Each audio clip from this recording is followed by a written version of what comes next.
Selfie लेने के चक्कर में युवक की मौत।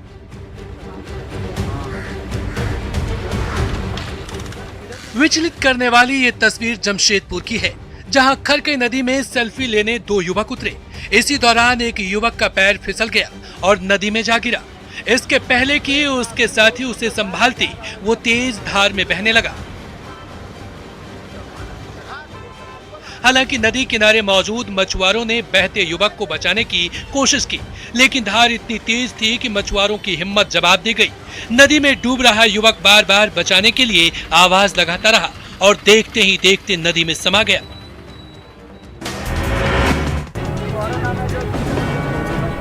बच गई मजदूरों की जान। गोपालगंज में सारण बांध की मरम्मती के दौरान बड़ा हादसा टल गया। दरअसल तटबंध के मरम्मत में मजदूर लगे थे। मरम्मती में लगी बड़ी नाव नदी की तेज धारा में अचानक डूब गई।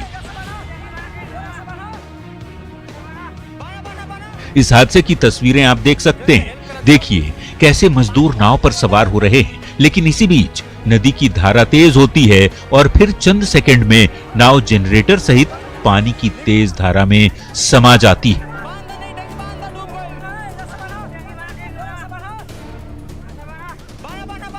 घटना बरौली के देवापुर के मलंग बाबा स्थान सारण बांध की है। नाव हादसे में बाल बाल बचे दोनों मजदूरों ने राहत की सांस ली है।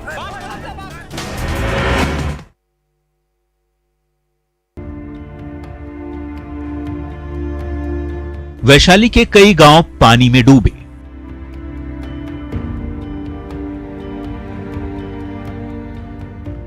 ये भगवानपुर का वारिसपुर गांव है, जो बाया नदी की बाढ़ के कारण पूरी तरह डूब चुका है। आलम यह है कि गांव का स्कूल, पंचायत भवन और आंगनबाड़ी केंद्र भी बाढ़ के पानी में डूब गए हैं, जिसके चलते लोगों की मुसीबतें बढ़ गई हैं। लोग चारों ओर से बाढ़ के पानी में घिरे हैं और इस तरह करीब 5000 की आबादी बाढ़ की चपेट में है। लेकिन तकरीबन 1 महीने से बाढ़ का दर्द झेल रहे पीड़ितों को अभी तक किसी प्रकार की सरकारी मदद नहीं मिली है।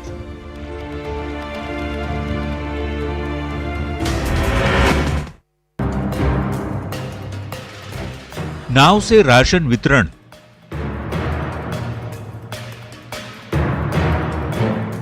समस्तीपुर के कई इलाकों में अब भी बाढ़ का पानी भरा है। कई गांवों में तो मकान की छत तक पानी पहुंच चुका है। लोग अपने गांव में भी छोटी नाव से पहुंच पा रहे हैं। पानी की वजह से बिजली आपूर्ति बाधित है। हालात ऐसे हैं कि गांव दूर से टापू का एहसास दिला रहे हैं। चारा लाना हो या दूसरे सामान, नाव ही एकमात्र जरिया है। ऐसे में गांव के लोगों ने राशन पहुंचाने का अनोखा उपाय ढूंढ निकाला है। नाव पर ही पीडीएस की दुकान लगा दी गई और गांव में जाकर लोगों तक अनाज और दूसरे जरूरी सामान पहुंचाए जा रहे हैं। तस्वीरें कल्याणपुर के नामापुर और कलौजर गांव की हैं।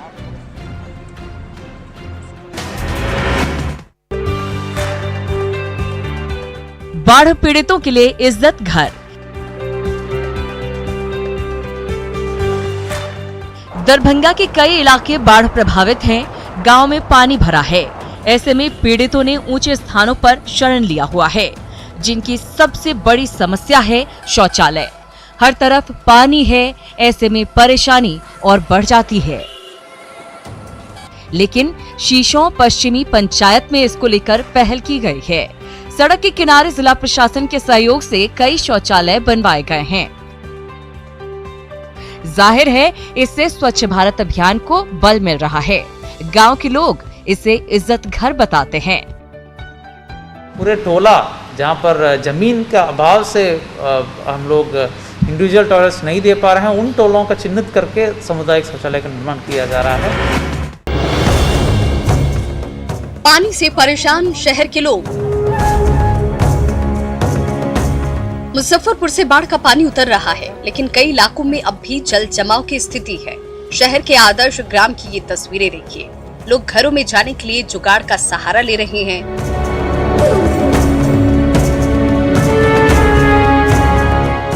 रोपवे की सहायता से लोग घरों से निकल पा रहे हैं। बीते कई दिनों से जुगाड़ का नाव और रस्सी के सहारे आना जाना इनकी दिनचर्या में शामिल है।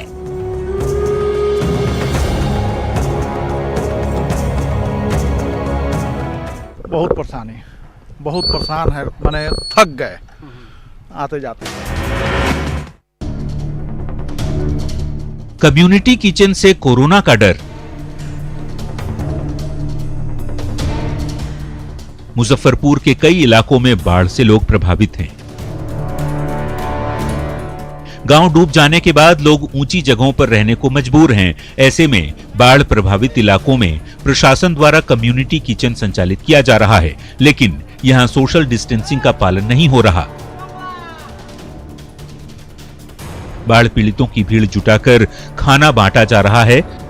खाना बनाने वाले और लेने वाले मास्क में भी नजर नहीं आ रहे, जिससे कोरोना संक्रमण फैलने का खतरा बढ़ रहा है।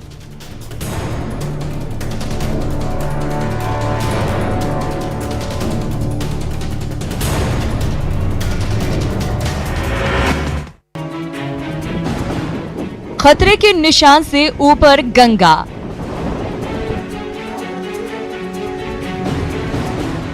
राजधानी पटना में गंगा अपने प्रचंड रूप में दिख रही है। शुक्रवार की सुबह तो नदी का पानी खतरे के निशान से ऊपर पहुंच गया। यहां तक कि गांधी घाट के पास लगभग सभी सीढ़ियां डूब गईं। लगातार बाढ़ का खतरा बना हुआ है। एहतियातन सुरक्षा कर्मियों के साथ ही मजिस्ट्रेट की तैनाती कर दी गई है। हालांकि कई लोग अभी भी गंगा स्नान के लिए पहुंच रहे हैं। वहीं नाव का परिचालन भी नदी की तेज धार के बीच जारी है।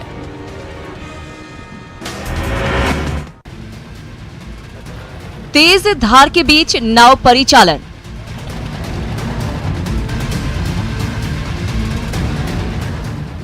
अटखेलियां करती गंगा की धार और पानी की तेज धार के बीच नाव। ये तस्वीरें हैं दानापुर की, जहां गंगा उफान पर है, लेकिन इन सब के बीच नाव का परिचालन भी शुरू है। कई नाव पर तो क्षमता से ज्यादा लोगों को बिठाकर ले जाया जा रहा है। पानी के बढ़ते स्तर से दियारा के लोग डरे हुए हैं। किनारों में पानी की वजह से कटाव भी जारी है। पानी का स्तर थोड़ा और बढ़ा तो जाहिर है परेशानी बढ़ जाएगी। इधर गंगा सोन बाढ़ नियंत्रण प्रमंडल स्थिति पर नजर बनाए हुए है।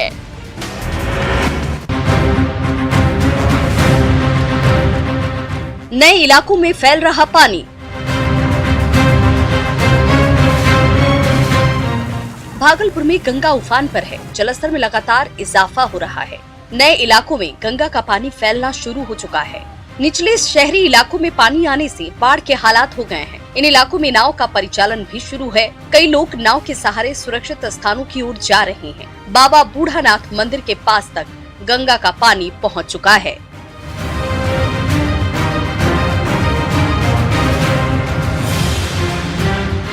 पानी बहुत हो गया, फैलाव हो गया। कब से बढ़ रहा है पानी? घर सब में पानी हो गया। घर सब में पानी हो गया, एकदम पूरा मालजाल पानी में एकदम सब मालजाल पानी में। साहिबगंज में भी बाढ़ का खतरा।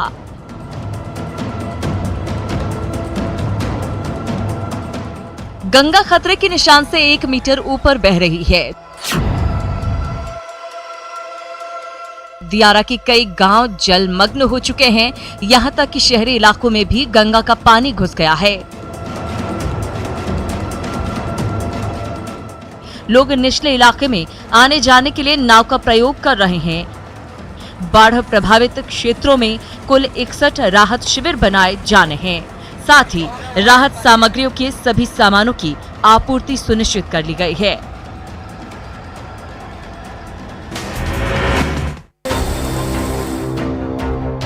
बाढ़ से पुल और सड़क तबाह।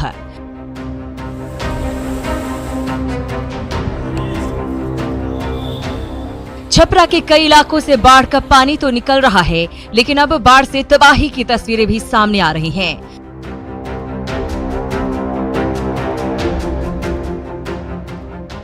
बाढ़ ने सड़कों को कई जगह तोड़ दिया है तो कई जगह पुल और पुलिया पानी में बह गए हैं।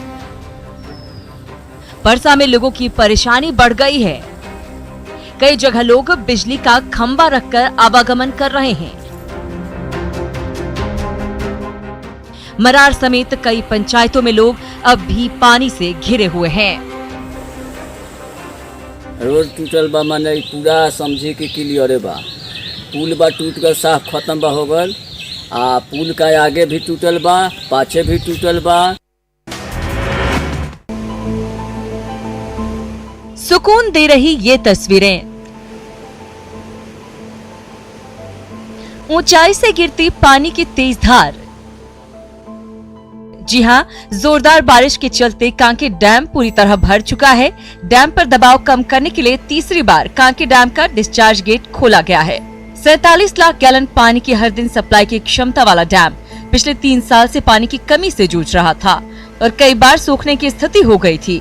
लेकिन इस बार जोरदार बारिश के बाद कांके डैम का फाटक खोलकर रुक्का डैम में पानी गिराया जा रहा है।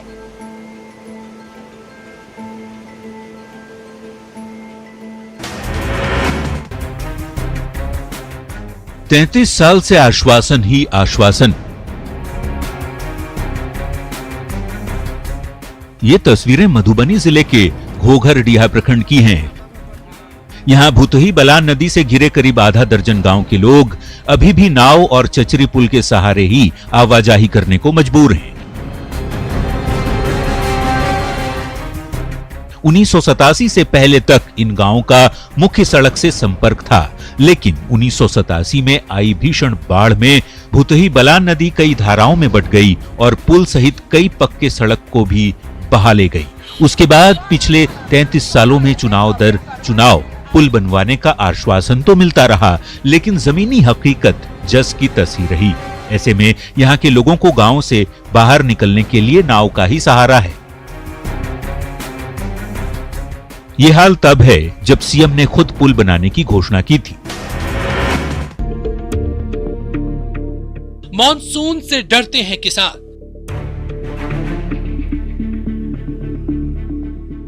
ये सड़क के किनारे ऊंचा टीला जो पहाड़ का आभास देता है, दरअसल ये रांची का डंपिंग यार्ड है। जब हर तरफ किसान मॉनसून का इंतजार करते हैं, यहाँ के किसानों को डर लगता है। दरअसल झिरी इलाके में निगम के कचरा डंपिंग यार्ड से किसानों की फसल बर्बाद हो जाती है। जहरीला पानी खेतों में फैल जाता है। यही नहीं, गंदे पानी की वजह से नदी भी दूषित हो गया है और नदी में अब काला पानी नजर आता है। गांव वाले अब सरकार से मदद की गुहार लगा रहे हैं।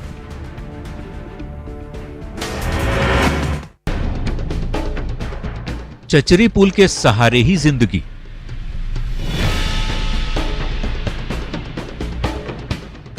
गुमला के ग्रामीण इलाकों में लोगों के आवागमन का जरिया चचरी पुल ही है। घाघरा प्रखंड के देवकी पंचायत के खपड़ाटोली गांव के लोग आज भी जान जोखिम में डालकर चचरी के सहारे आना जाना करते हैं। किसी भी तरह का काम हो, लोगों के पास यही एकमात्र चचरी पुल का सहारा है। गांव वालों ने कई बार पुल की मांग की, लेकिन हर बार सिर्फ आश्वासन ही मिलता रहा। जब परिवार में तबीयत बिगड़ जाती है तो हॉस्पिटल तक पहुंचाने के लिए में काफी हम लोग को कठिनाई का महसूस करना पड़ रहा है। बालू बना जीविका का सहारा।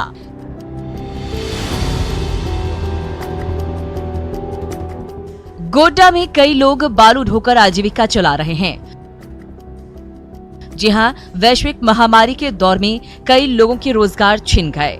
इसका असर कई क्षेत्रों पर पड़ा है। ज्यादातर यातायात के साधन बंद हैं। होटल व्यवसाय पर बुरा असर पड़ा है। ऐसे में प्रवासी मजदूरों को भी रोजगार नहीं मिल रहा और सरकार से मिलने वाली मदद भी नाकाफी साबित हो रही है। मजबूरन लोग नदी से बालू ढोने को मजबूर हैं। ऊपर से जो है सो किश्ती वाला परेशान करता है, इसके चलते मजबूरी में हम लोग को बालू और कुछ करना पड़ता है। पैसेंजर तो जब तक बस नहीं चलेगी तो पैसेंजर मिलेगा नहीं। कब बदलेगी गांव की तस्वीर?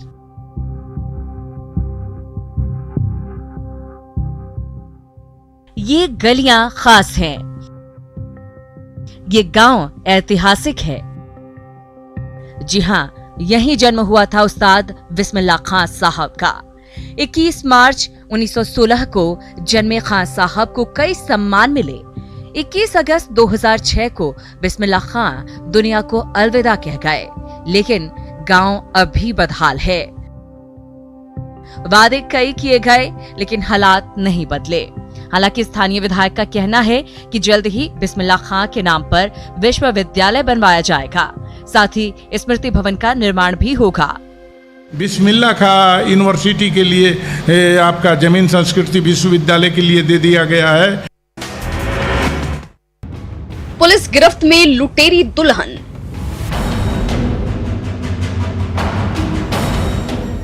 भोली सी सूरत वाली इस लड़की को देखिए। पुलिस की गिरफ्त में आई इस युवती ने शादी के नाम पर धोखा किया है। कहानी एमपी के मालवा की है, जहां के अमर सिंह ने 3 अगस्त को शादी की थी। शादी महाराष्ट्र के दलालों ने 2.5 लाख रुपए में तय कराई थी, लेकिन शादी के दूसरे ही दिन दुल्हन फरार हो गई। ठगे जाने का एहसास हुआ तो अमर ने पुलिस में शिकायत की। योजना के तहत पुलिस ने जाल बिछाया और 3 दलालों के साथ लुटेरी दुल्हन भी गिरफ्त में आ गई।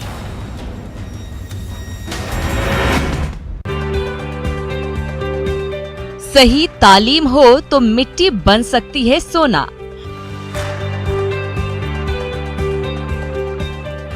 जी हां, ये कहानी कुछ ऐसी ही है। मुजफ्फरपुर के कुढ़नी प्रखंड का मुरादपुर गांव। यहीं रहते हैं मैकेनिकल इंजीनियर मोहम्मद नाज। दरअसल जिस मक्के के छिलके को अमूमन हम फेंक देते हैं, नाज इससे थाली और प्लेट बनाते हैं।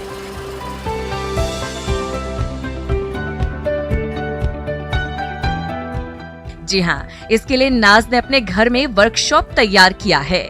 नाज बताते हैं कि ये बिल्कुल इको फ्रेंडली है और इस्तेमाल के बाद खुद नष्ट हो जाता है।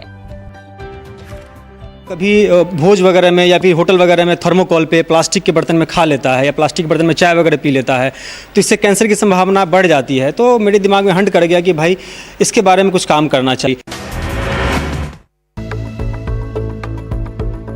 इस साल मलमास मेले पर संशय।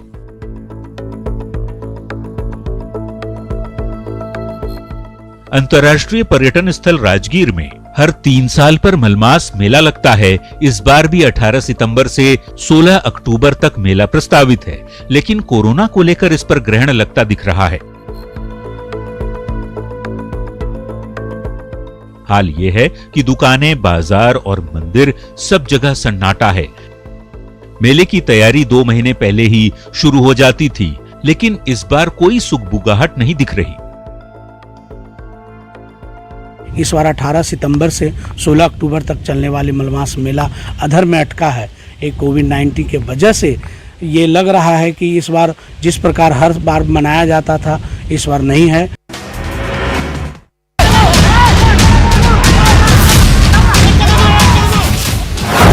जब भालू से हुआ सामना। एक भालू शहर में घुस गया, जिसे देखने के लिए लोगों का हुजूम उमड़ पड़ा। भालू को शहर से खदेड़ने की कवायद शुरू हुई, लेकिन भालू एक साइकिल सवार पर अटैक कर देता है और उस पर 2 लोग लाठी लेकर टूट पड़ते हैं। भालू भी जगह जगह काटने की कोशिश करता दिख रहा है, जबकि लाठी वाले लोग घायल शख्स को बचाने की कोशिश में लगातार लाठियां बरसाते हैं। वन विभाग के कर्मचारी भालू को काबू कर पाते उससे पहले हो हंगामा होता रहा। तस्वीरें ओडिशा के कालाहांडी के भवानीपटना शहर की है।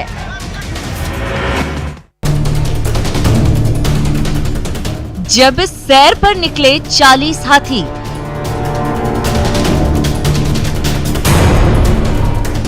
एक नहीं, 2 नहीं, बल्कि पूरे 40 हाथी।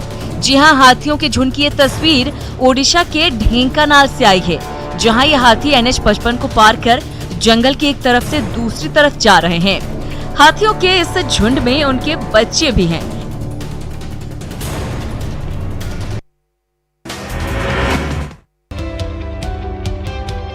हाईटेक प्रदर्शनी का नया कॉन्सेप्ट।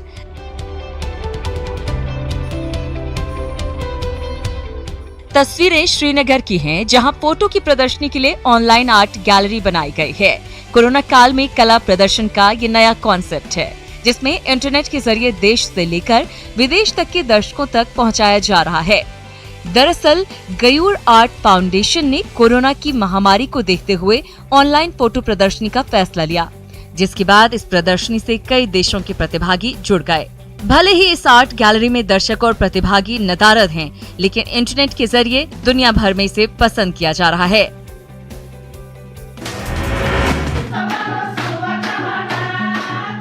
तीज के मौके पर महिलाओं का डांस।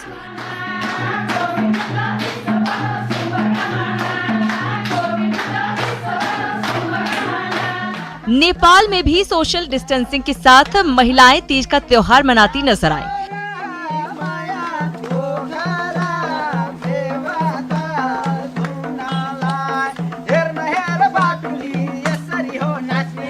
दरअसल नेपाल की महिलाओं द्वारा सबसे अधिक धूमधाम से मनाया जाने वाला त्योहार तीज ही है। कोरोना के कहर में थोड़ा फीका जरूर पड़ा, लेकिन महिलाएं अपने घरों, अपने टोले मोहल्लों में ही सामाजिक दूरी का ख्याल रखते हुए तीज का त्योहार मनाती दिखीं।